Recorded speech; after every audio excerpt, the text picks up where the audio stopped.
Hey guys, it's Mark, and at this time Adam with Hawkeye Ordnance. So this is the video I've been telling you is going to piss you off, and it's going to hurt a little bit. And I think that's true based on what we just talked about a little bit. So today we are talking about 3-gun pistols, and more specifically, we're talking about 2011s. Yep. So the conversation that we've been having, Adam has watched the videos at this point, but we've talked about the rifle, we've talked about the shotgun.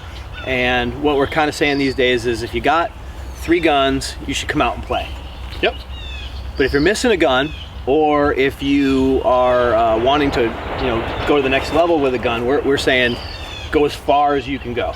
And then we're going to kind of tell you about what we think as far as you can go looks like, right? Mm-hmm. So the pistol's no different, with the exception of the fact that as far as you can go is pretty damn high. It's pretty far, yeah. So, like most people, I started out with a Glock 17 in my case. As did I. All right. Glock 23, actually. Glock 23? I went 23, 17, 34. All right. And we spent a fortune modifying those guns for the game. Or spent a bunch of money, let's say that. And to end up where we ended up, which is where almost everybody we know ends up, which is with something that looks an awful lot like this. So this one happens to be a Grundhauser 2011. We'll talk a little bit more about that. But we did some math. We did. It was a cold January day. Yeah. And Mark was struggling with this debate because you did videos on the Rock, right? Yep. The Rock Island. So at the end of the Rock Island chapter, the Rock Island I abandoned for 3-gun videos. We did a really cool range video of it, mm-hmm. With the round tables with you and I, and but I abandoned it for a lot of reasons. Mm-hmm. But yeah, we were trying to figure out what we were going to do next. Right. And so we did the math. Yep. And both of us off camera were involved in the retail side of 3-gun equipment as well. Yep. And quite often we see people, I don't know, especially in pistols, I would say we see them make 3 steps. Yep. They buy one, yep. The starter one, the ones that we've talked about quite a bit. Glock 17 for say. Just to keep it simple. Yep. They make this intermediate step. Yep. And guns that I would put in that are like the CZ, Tank Foglio. Sure. And SIG. Yep. SIG.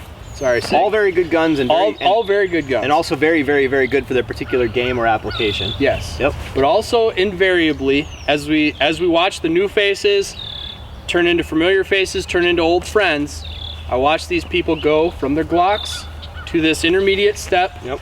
And they all, when they're in this intermediate step, tell me that this is it. That they don't need to buy a 2011 because they bought this instead. That's right. And invariably, they all end up here.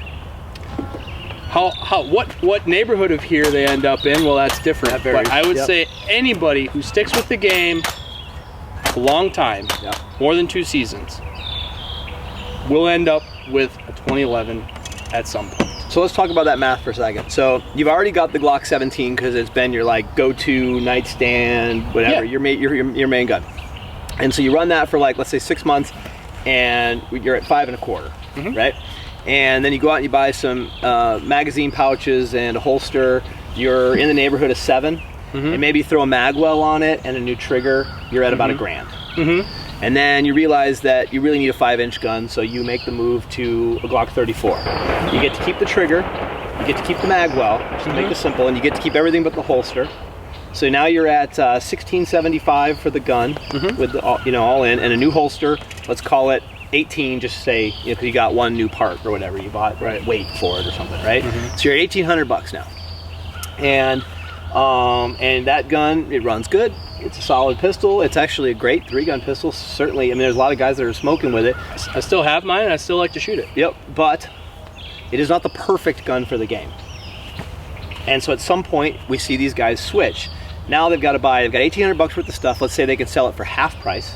Say recoup 9. So you're out basically $1,000 before you make this purchase. And we haven't even touched on the holsters and mag pouches that you have for it. Well, no, I'm saying you sell all that. You sell, you get $900 back. If you're lucky, you can sell your holsters. Okay, yeah, fair enough. Well, we're just keeping the math really right. The best case scenario, you end up out $1,000 for that entire trip. That's what more or less, yes. And then you go and you buy your gun. So you're already, and then let's just say you start with a base edge. So you end up spending $2,800 because base edge is what, $1,900 these days, $1,800. I would say the base, the guns that are in this intermediate step that I keep alluding to, yeah, sure. they're in that $1,400 to $1,900 range right. in 2016. Right. So then you step into that spot, and now you've paid $2,900 for one of these guns. You're at $3,000 with mags and holsters and all that stuff. For and the mags aren't $30 anymore. No, the mags are now expensive. And then you go to resell that gun, maybe you lose another $1,000 in the process. Yep. So you're down $2,000 before you pull the trigger on something like this. And whether you go custom or not isn't even the point. But let's say you go to that could be a whole other video. Let's say you go to a $2,500 DVC or something like that, right? So now you've spent $2,000, $2,500 for the DVC, and another, you know what, $300, $400, $500 worth of parts. You know, mags, holsters, whatever upgrades you want to do, accessories, and you're at the cost of really one of these, a fully custom pistol. Yep. And you're 3 years behind. Yep. So that's where the math comes in. If you would have just saved and or spent that money initially, yep, you could have been here and you could have saved yourself that step. And that's what I try to convey to people more than anything is like, you don't have to go here to have fun. You know, there's nothing that says you can't do very well with a Glock in 3-gun. Yep. Example, Rob Romero, Jansen Jones, good lord, James Casanova, all have won national titles with Glocks. The other 47 guys that they were competing against at the top were all shooting 2011. So it can be done. Yep. But what hurts me a little bit as I watch people like this must be what parenting is like. I watch them make this middle step, and I know they'll be back in 8 months. It happens almost every time. It happens almost every time, and you think you're going to be the exception. I'm sorry, you're probably not. You're probably not.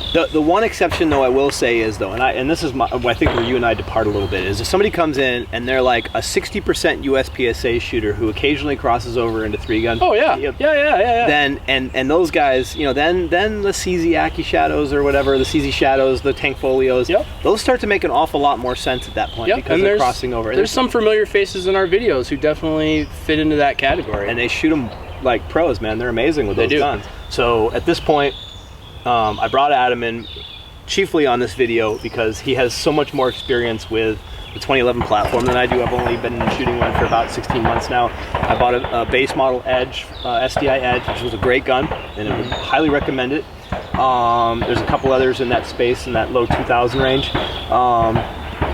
But I wanted Adam to like sell me a 2011 on camera for 3-gun, basically. So Adam, I'll let you take this over. Tell me why the 2011 is the appropriate gun for 3-gun. What makes it special? So primarily the reason people do it is for the trigger. The trigger has one job. It's unadulterated. There's no internal safeties in here that are we're not cops on the street, right? So we're not worried about accidentally shooting ourselves. We got other steps in place that we mitigate that. Yep. All this does is break the shot very cleanly and crisply. You can do that at a variety of pounds, some or weights. Some competition triggers are kind of hovering at or below 2 pounds. I would say most of them are more 3.5. Yeah, I'm at just shy of 3 on mine, and that seems very appropriate. Right. Yep. So the trigger is the primary reason. That's the brake and the reset. Nothing else can come close to that. Mainly because the 1911 trigger travels straight back and forth in a track. All the other pistols that we're talking about pivot on a fulcrum up in the frame. Yep. So they're fundamentally going to have a little different sensation that's a little bit harder to work with. What I discovered for me is I've got incredibly bent fingers, and so whenever I fulcrum against a fulcrum, plus I've got this sort of negative angle on my finger, under pressure I would break a lot of low left shots. Yep. And that essentially went away when I went to a single action trigger. I know, and it's physically impossible to recreate the 2011 trigger in any other system. You can get close. There are some that are close. The Tank Folio Extreme is pretty close. But at that point, they're running at the ragged edge of functioning. But it's just that. It's just close. Yeah. It's not the same thing. All right. I would say the next reason would be weight. Yep. These pistols are substantially heavier, which helps them recover faster. Yep. Now, there are various styles. You can go different lengths on the dust cover. You can go bull barrels or bushing barrels. So weights on 2011s can vary quite a bit, especially with the grips too. You can change the materials in the grips. Yep. But The weight and balance of them is significantly different than is available at what we call the entry-level pistols. Sure. Yep. And then also you have what really kind of addicts you to this platform is the locomotion of it. Yep. How smoothly these parts slide back and forth over each other, and you know, it's full length steel rails and a lockup that's just and when amazing. you get into one of these custom guns too, I mean the gun travels 6400ths before the barrel drops out, and so the bullet's left before any of the disconnect happens. Right. And it's shocking the level of accuracy you can achieve with one of these. Right. So, and that all translates into, you know, and this is some of what you pay for as you look at the different price points. Yep. That all translates into the impacts and the vibrations and the peening that you feel in the gun as it's going off. Did you just make that word up? Peening? Yeah. No. It's real word. It's a ball peen hammer. Oh, sure. Interesting. As parts ram into each other, Oh, sure. they peen and they deform a little bit. And the more precisely they're fit, the less that they do that. Okay. Because they're fitting precisely together like they're designed, like kind of like a watch. This is why you're telling the story instead of me. Instead of slamming back and forth into each other like they do in a Kalashnikov. Yeah, right. That Okay. thing's just slamming back and forth. Cool. So I would say those are the primary reasons that make a 2011 what it is. There is a capacity advantage too. A lot of the intermediate pistols, they don't have 140 millimeter magazines. Yep. Or you have to modify them in some way. Yep. So you can buy a 140 millimeter 2011 magazine that holds somewhere between 21 and 24 rounds of 9 millimeter in one package.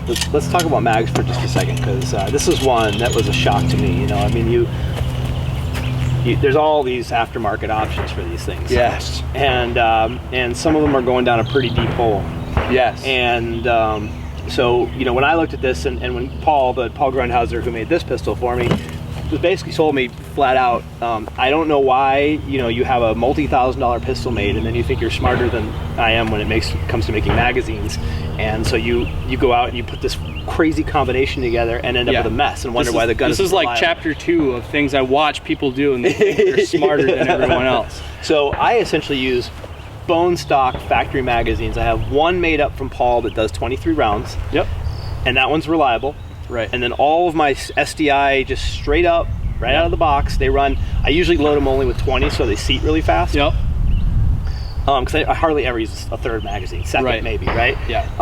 And that combination has been, my Edge ran 100% reliable last season. Didn't have one failure based on magazines, ammunition, really anything. I think the only failure I ever had was leaning into a barricade and I ejected a round right back into my gun. That was pretty awesome. Yep. That gave me 100% reliability. So we hear a lot about these not being reliable. Right. Which is very interesting. I know. The standard STI magazine holds 21 rounds. It locks the slide open reliably, and it feeds all the rounds out reliably. Yep.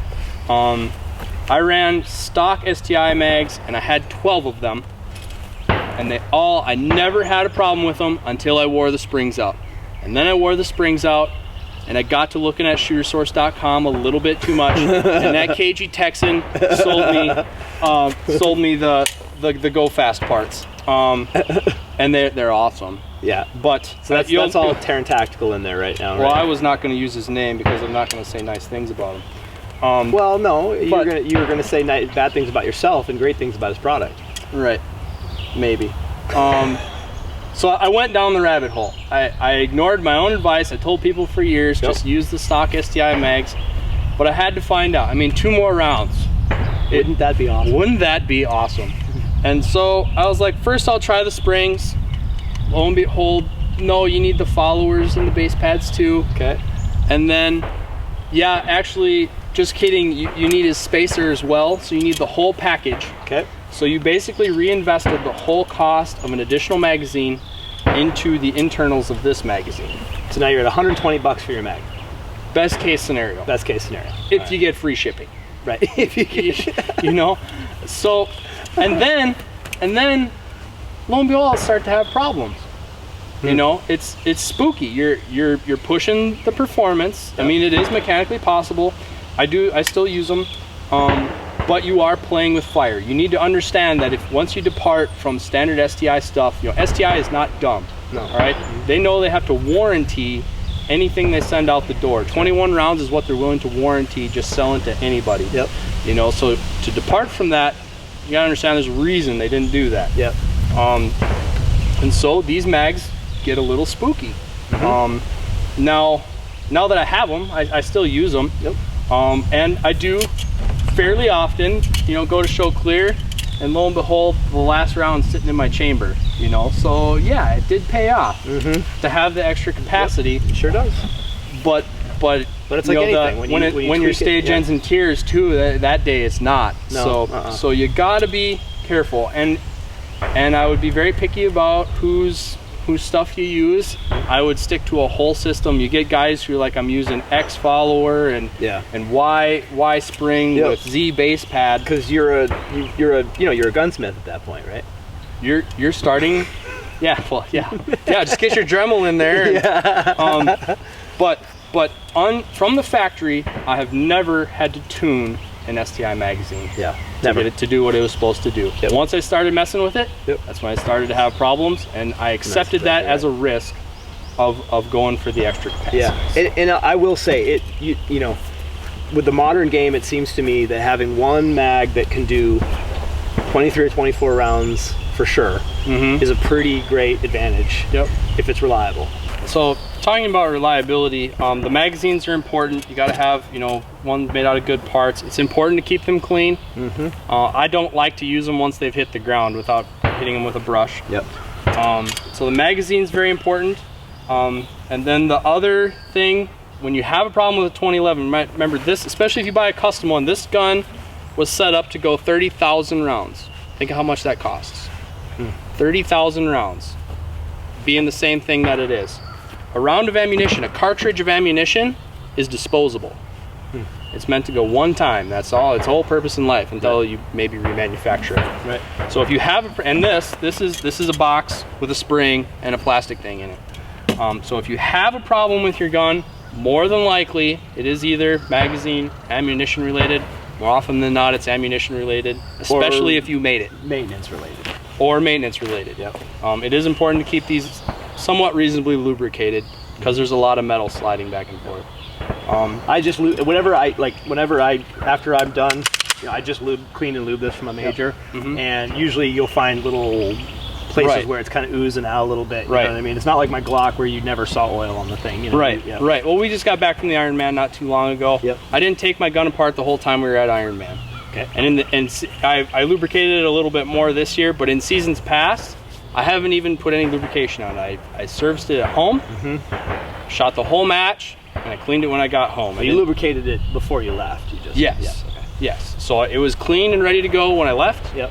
And I didn't do anything to it except put bullets in it until it was over. Something in the neighborhood of 700 or 800 rounds in moon dust. Yes. Yep. Yes. So they're tougher than they get credit for. Yep. But you know, we're driving race cars now. Yep. And Mario Andretti also knows how to change oil. Right. You know. That's right. And like I say, most of the time, you know, we're also driving race cars now. Race cars don't run on 87 octane pump gas. Nope. So they tend to be a little bit more finicky on what types of ammunition you shoot, potentially. I haven't really found any ammunition that mine won't shoot. Nope. Unless the dimensions of the cartridge get weird. Most of those have been failed hand loading experiments. I will say that I notice a difference though when I'm shooting my gun. Different cartridges feel very different. Like absolutely. Like you could shoot a Glock all day long, and unless it was a very different powder charge, you really hardly noticed it. But with these guys, man, you have one. If you're shooting practice ammo, you got a bunch from your bag, and maybe if you 115 mag techs find their way in there or something like that, and you're shooting away. Whew, I mean, you really get that. You get every bit of it. Yep. And generally you want to be long for caliber. Yep. You know, you want to be at the longer dimensions that SAMI defines for 9mm, if we're talking 9mm, to get reliability. But yeah, it's very important to feed it quality ammunition to get results. Because usually, if you have a problem, it's probably ammo, and if it's not ammo, it's magazine. Before you ever get a Dremel tool anywhere near this gun. This is not an AR-15. No. This is not something you can take into your basement and dick with to make it better. Well, and that's an important point to make too, before we go off in a different direction. Yep. AR-15s, they are tinker toys. You can take them apart, you know, and pretty much turn them into whatever you want. That's right. There are some people who try to buy these and build them up into whatever it is they ultimately want. Yep. The important parts of this gun that make it what it is, you start with at the beginning. The slide, frame, and barrel fit. Once you have that, what you have is what you have. Right. The rest of it's just frosting. Yeah, it's frosting and toys. Right. So once you start, you know, if you buy a base STI gun, you're not going to build it into a custom gun. Even if you send it to a custom builder and have them do stuff to it, right, it's not going to be a custom gun, because the special parts, the parts that they work their magic on and won't tell you their secrets about, yep, it's already been done and it's too late. Yeah. Okay, so you've convinced me to buy this. Mm-hmm. All right, now let's talk about the difference between going to Arms and Arms, your local gun shop, whatever that might be for you, and picking out something right off the SDI rack. Yep. Versus calling a guy like Paul, or I mean, there's tons of awesome builders out there. We're not advocating. We both shoot Grundhausers. A small handful. Well, fair enough. Small handful. He's a little snootier than I am, but anyway, there's a handful plus two good builders out there. I have enough fingers to count them. Let's put it all right, that that's way. fair. So, but you're looking at, you know, about double the price and a month or a year to 18 months. You're waiting a year. Yeah, okay, fair enough. So let's just say you're waiting a year. So there's no easy answer at that point. But tell me, you know, first of all, let's hear some of your thoughts on what we see in the shop. And then let's talk a little bit about the custom option, right? So you walk into Arms and Arms, ready to buy a gun. We've got a pretty solid selection of 2011s in there right now. You know, what are you looking for? What are you showing off today? As far as which models? Yeah, which models and why you like them, and I mean, because look, I mean, there's a lot of guys watching this right now, Adam. And I mean, this is probably a $3,500 pistol right here, right? This is out of their base price. Yes. Base price. Yeah. Okay. Sorry. Yeah. The starts at around $3,500. Okay. But just let me finish real quick, because there's a lot of guys that are saying, okay, you sold me on the 2011. I'm all in, right? But there is no physical way in hell I can spend 10% of my salary on a pistol. So I'm in the $2,500 marketplace, right? And that's where there's a lot of really cool SDIs living down there. So there's a bunch of new guns that have just come out.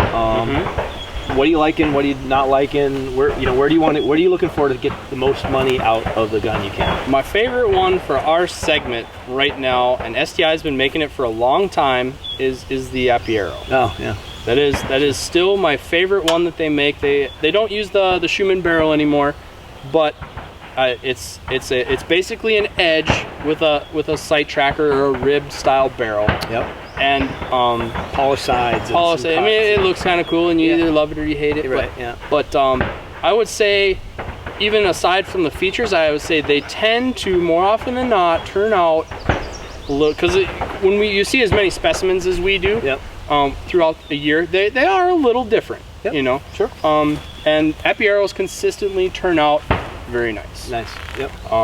So they're my favorite. Cool.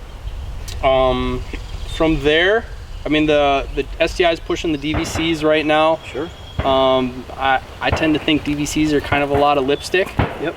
And not a whole lot of women. But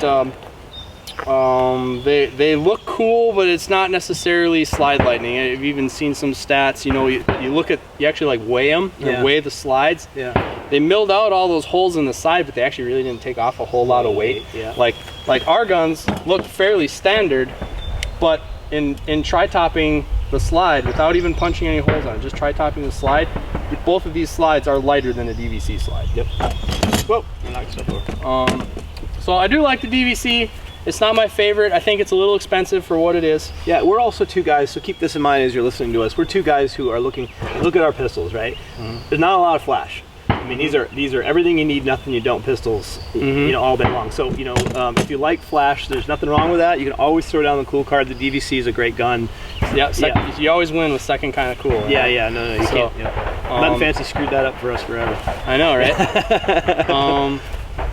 So I like those. The Marauders are pretty cool. That's a nice gun. What's cool about the Marauders is they're very light. So they use a bushing barrel, they use a shorter dust cover. So they have, it feels like shooting a traditional single stack 1911. That's a fast gun. It's a very fast handling gun. We did a review of that. And we did. On Roundtable Reviews, you can look it up. It was freezing cold out, and the thing just performed exceptionally well. Again, all factory parts, guys. Yep. But yeah, they're very nimble. So those are my favorite. Edge is, base. It's entry. With the Edge, they use what they call the Recoil Master. It's a little bit of a dual rate spring, and it tends to feel a little. It's kind of got some hitches and it's giddy up. Or I don't like it. I shot the Edge for a year, and when I left a Glock 34 for it, it was like my world changed. Right. But then when I switched to this, my world changed again. Right. And I had the benefit of shooting Adams 2011 a couple of times in competition before I bought my Edge to see if it was something I was even interested in. Because there's some of those other things that we haven't really touched on, but a lot of people talk about, well, the nice thing about the Glocks is you just throw it in the barrel, right? Well, we have to initiate a safety or clear the gun or whatever before we get rid of it. It has never been a problem for me yet. Nope. But it's very, this gun's got a very positive safety on it. I don't use the, mostly because I wanted to, screw with you, but you're lefty. But I don't have the ambi safety. I Blue Falcon too. Yeah. But so now I have to buy another 2011 for a backup gun because this guy doesn't want an ambi safety. Anyway, so there are, and those are some of the, I guess, quote unquote negatives about the gun that you hear, And that's all real stuff, but at the same time, I kind of think along with your, and your journey at this level, by the time you get here, if you don't start here, by the time you get here, you're already thinking about the game at an intermediate or advanced level. For sure. There's ways to abandon quickly and protect your safety. All right, guys, so that's the case, love it or hate it, for the 2011. And again, we want you to come out and play with what you got. What we're trying to help you avoid here is these middle steps. Many of us, including the very well documented case of Mark online, going through all of these steps, spending a lot of money on guns until I got what I really wanted in the first place, which was this. So we've given you some options, some places to go. Bryant Enos is a good option for used guns. We've talked about Enos before.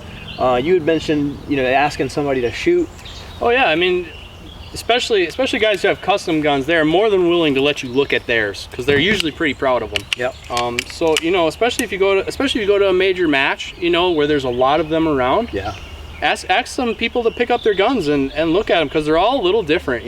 Feel all the different grips and see which one you like. And but if you're not taking our word for what you're getting, you really need to shoot one. Go and put a few rounds through one and see what happens, because I think you'll find that the response is usually they turn around and they're like, well, shit, now I gotta buy one. Yeah, no kidding. I mean, the smiles that we see when people borrow them are pretty amazing. So thank you so much for watching. This has been a long ass video, and I hope you had some good popcorn in the process.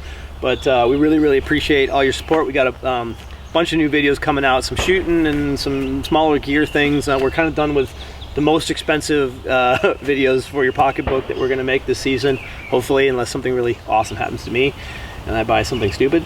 So come on out, play with us sometime. Have a great summer. God bless. Thank you so much.